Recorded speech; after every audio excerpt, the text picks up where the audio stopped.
इस बार practical organic chemistry से 4 to 5 questions पूछे गए थे, यानी कि एक वैसा टॉपिक है जिससे काफी ज्यादा नंबर ऑफ क्वेश्चंस पूछे जाते हैं एंड हेंस एक हाई वेटेज और low effort kind of a topic है एंड इसको हम नेक्स्ट 20 मिनट्स में रिवाइज करने वाले हैं, सो गेट रेडी। ऑल्सो गाइस, कल सुबह 6 बजे there is something exciting coming up. अभी तक हमने केमिस्ट्री का हर फॉर्म में रिवीजन किया, चाहे फिर वो आपके मैराथन सेशंस हो, मेरे लॉन्ग सेशंस हो 5 आवर्स 4 आवर्स ड्यूरेशन के, फिर उसके बाद 20 मिनट्स रिवीजन वीडियोज हो, या फिर खूब सारी क्वेश्चन प्रैक्टिस हो, चाहे नीट पीवाईक्यूज हो, हमारे बाकी के डीपीपी क्वेश्चंस हो, या फिर जेई मेंस के क्वेश्चन हो। बट उसके बाद अब आखिर दिन है कल, तो कल भी आपके लिए कुछ बहुत एक्साइटिंग आ रहा है। बट देन फटाफट से आज की इस वीडियो की शुरुआत कर लेते हैं। ऑल्सो यार, जैसे कि हम जानते हैं कि एनटीए ने अब टेलीग्राम पर तो बैन लगा दिया है, सो दैट इज हाउ आप ये नोट्स को डाउनलोड कर सकते हैं मेरे व्हाट्सएप चैनल से। आप इस वीडियो को पॉज कर कर क्यूआर कोड स्कैन कर कर आप मेरा व्हाट्सएप चैनल ज्वाइन कर सकते हो।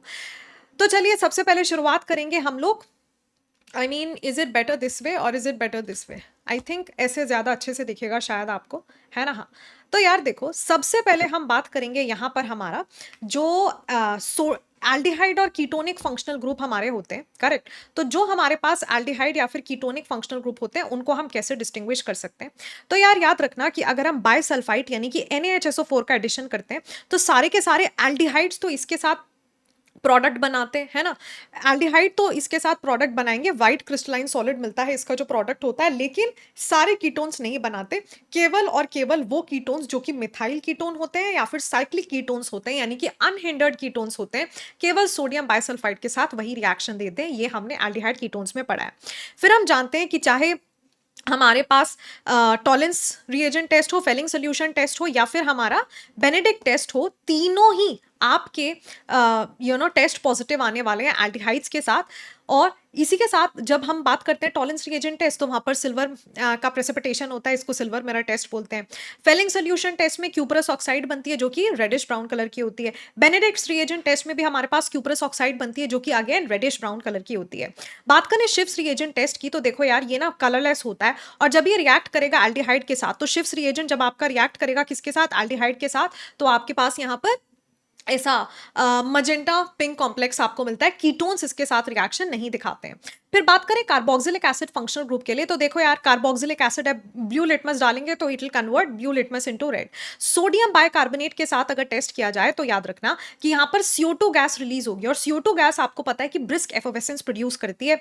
वहीं अगर हम एसिड और में अल्कोहल मिला देंगे एसिड के प्रेजेंस में, कॉन्सेंट्रेटेड H2SO4 के प्रेजेंस में, तो एस्टर का फॉर्मेशन हो जाएगा, और एस्टर की ऐसे फ्रूटी स्मेल है, तो यहाँ से आप समझ जाएंगे कि एसिड और अल्कोहल की रिएक्शन से ये एस्टर का फॉर्मेशन हुआ है। फिर यार, कार्बिलामीन रिएक्शन जो कि इस साल भी पूछी गई थी, जितने ये सिर्फ और सिर्फ रिएक्शन कौन देते हैं? हमारे प्राइमरी यानी कि 1 डिग्री अमीन्स। यहाँ क्लोरोफॉर्म और क्यूएच के प्रेजेंस में आइसोसाइनाइड का फॉर्मेशन हो जाता है जो कि बहुत ही गंदा फाउल स्मेलिंग रहता है, तो इसको आप ध्यान रखेंगे, विच इज सोडियम आइसोसाइनाइड। लेकिन ये टेस्ट सिर्फ कौन देंगे? सिर्फ और सिर्फ 1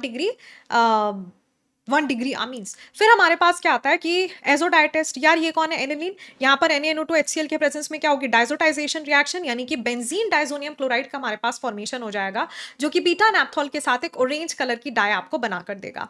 फिर हमारे पास आता है हिंसबर्ग रिएजेंट टेस्ट। तो ये है हमारा बेंजीन सल्फोनिल क्लोराइड, जो कि आपका हिंसबर्ग रिएजेंट है। प्राइमरी अमीन के साथ, आप सबको पता है, ये तो सबको टेस्ट आता है ना, हिंसबर्ग रिएजेंट क्या करता है? प्राइमरी अमीन के साथ रिएक्ट करता है, लेकिन और जो बनने वाला प्रोडक्ट होता है वो NaOH में डिसॉल्व हो जाता है। 2 डिग्री अमीन्स का जो प्रोडक्ट तो बनता है, लेकिन वो NaOH में डिसॉल्व नहीं होता, और 3 डिग्री अमीन के साथ कोई प्रोडक्ट ही नहीं बनता है हिंसबर्ग रिएजेंट का। फिर हमारे पास आती है कपलिंग रिएक्शन। उसमें क्या आता है कि अगर बेंजीन डाइजोनियम क्लोराइड को आप फिनॉल के साथ रिएक्ट करा रहे हो, तो जो आपकी डाई बनेगी वो ऑरेंज कलर की होगी, और अगर एनिलीन के साथ रिएक्ट करा रहे हो तो जो आपकी डाई बनेगी वो येलो कलर की होगी। वहीं ब्रोमीन के साथ अगर एनिलीन की रिएक्शन कराई जाए तो आपके पास 2,4,6 ट्राई ब्रोमो एनिलीन का फॉर्मेशन होता है, जो कि एक व्हाइट प्रेसिपिटेट आपको देता है।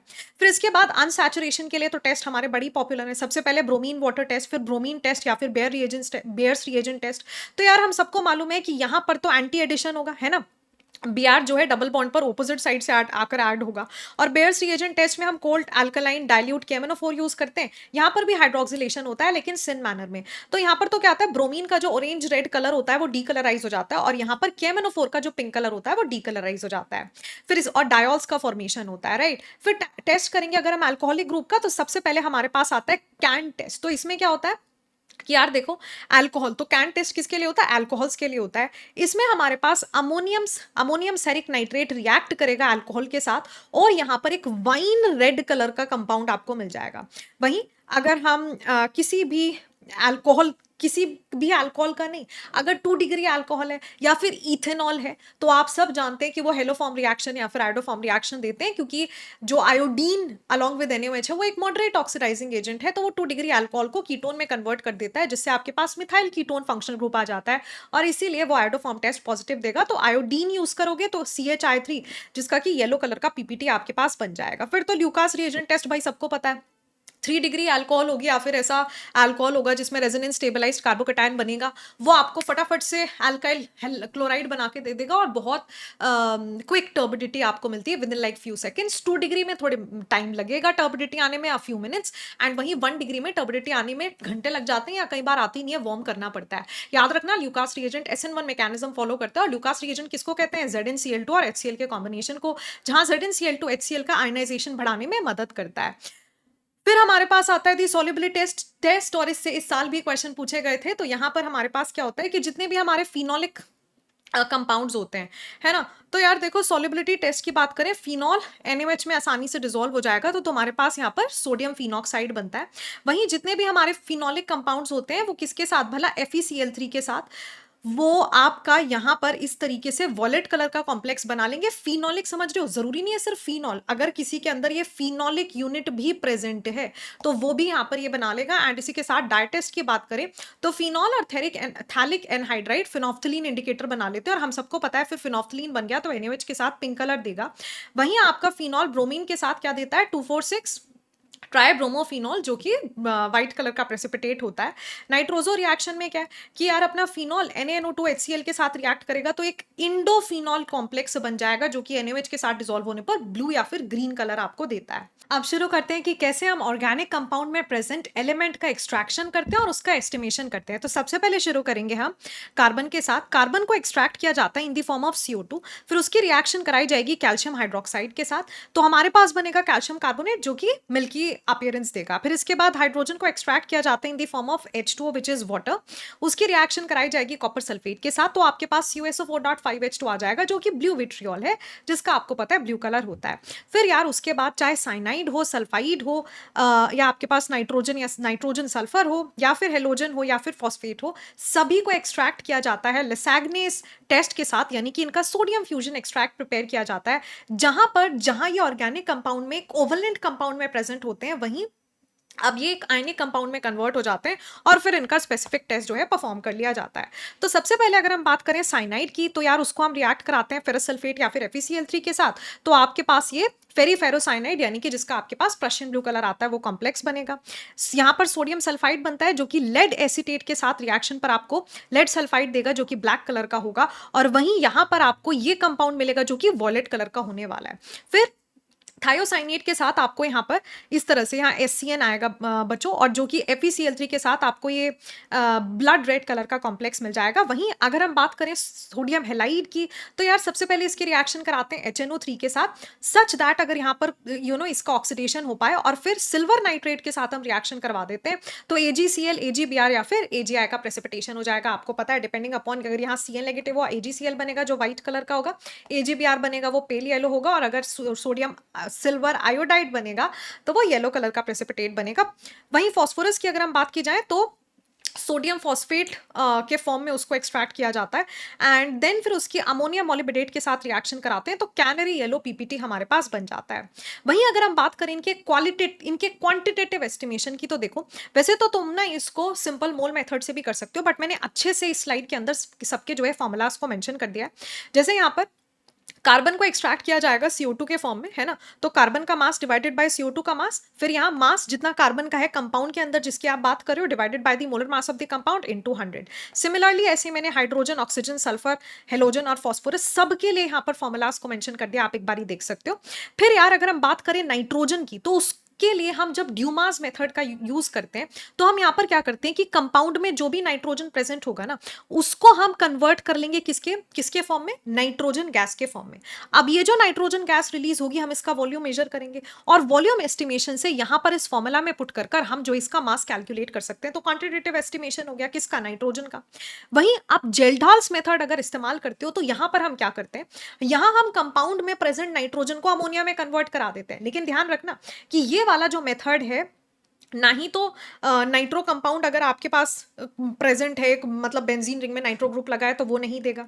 वहीं एजो ग्रुप्स अगर प्रेजेंट है वो नहीं देंगे। यानी कि नाइट्रोजन अगर आपका किसी रिंग के अंदर प्रेजेंट है, फॉर एग्जांपल पिरिडीन वगैरह, तो वो ये टेस्ट नहीं देते हैं। तो सिंपली हमारे पास क्या होता है, इसके अंदर हम क्या करेंगे कि जो भी हमारा नाइट्रोजन है उसको सबसे पहले अमोनिया में कन्वर्ट कर देते हैं, अमोनियम सल्फेट के साथ रिएक्शन करवाते हैं, फिर NaOH के साथ रिएक्शन कराते हैं और फिर इसका एस्टिमेशन कर लेते हैं। तो बेसिकली फिर हम इसको एक स्टैंडर्ड एसिड जैसे कि HCl H2SO4 के साथ रिएक्ट कराएंगे।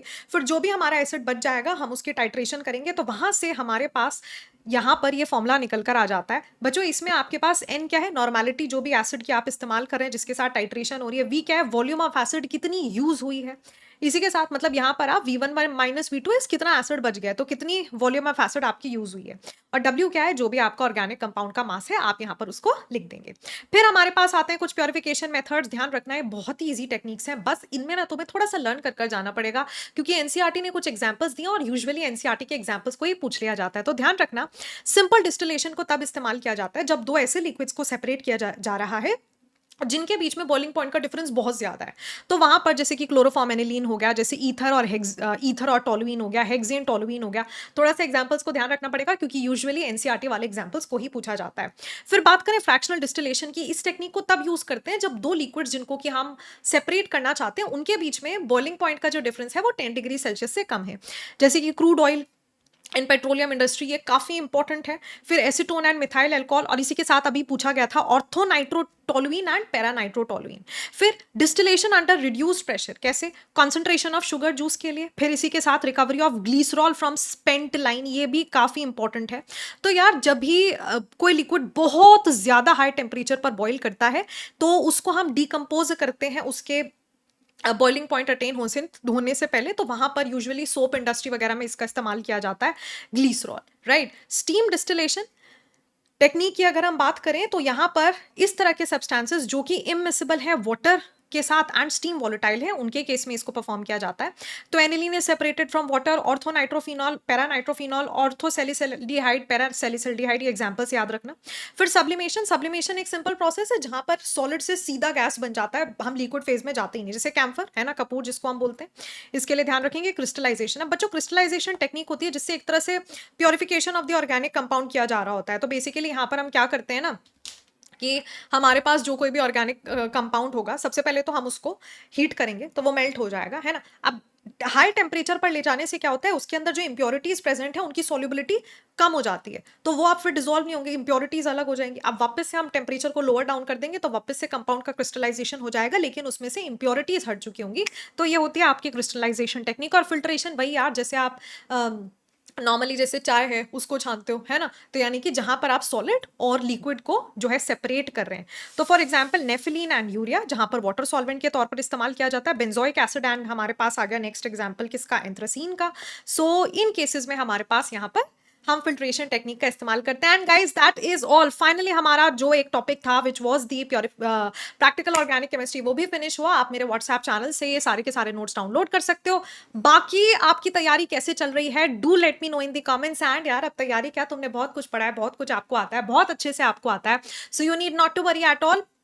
पेपर बहुत शांत मन के साथ एकदम कामली देकर आएंगे तो सब बढ़िया होगा, है ना। तुम्हें सब आता है, अपनी मेहनत पर विश्वास रखिए। आपने पिछले कुछ दिनों में बहुत मेहनत की है, आप सिर्फ एग्जीक्यूशन की बारी है, और एग्जीक्यूशन तभी अच्छे से हो पाएगा जब आप काम रहेंगे, फोकस रहेंगे, अपना मन को शांत रखेंगे। तो बस क्वेश्चन को देखेंगे, अपनी नॉलेज का एप्लीकेशन करेंगे, and I know you are going to perform really very well, और एग्जामिनेशन हॉल से एक बड़ी सी स्माइल लेकर बाहर आएंगे। So yes, I wish you all the very very best. Like I said, सुबह 6 AM tomorrow we have a surprise coming up, so stay tuned, और देखते हैं कि आकांक्षा मैम ने आपके लिए क्या सरप्राइज तैयार किया है।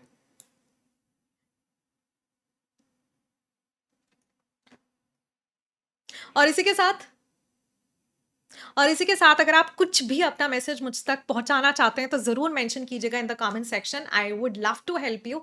बाकी भी यार, प्यूरिफिकेशन ऑफ ऑर्गेनिक केमिस्ट्री जैसे ही पूरा का पूरा कंप्लीट हो जाए, फटाफट से अटेंडेंस लगा देना मेरी कमेंट सेक्शन में कि मैम फर्स्ट टाइम वीडियो देख लिया है।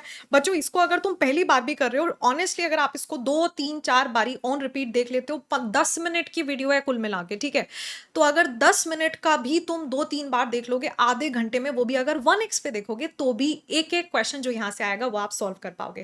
That is all everyone, see you the next time, good luck and take care.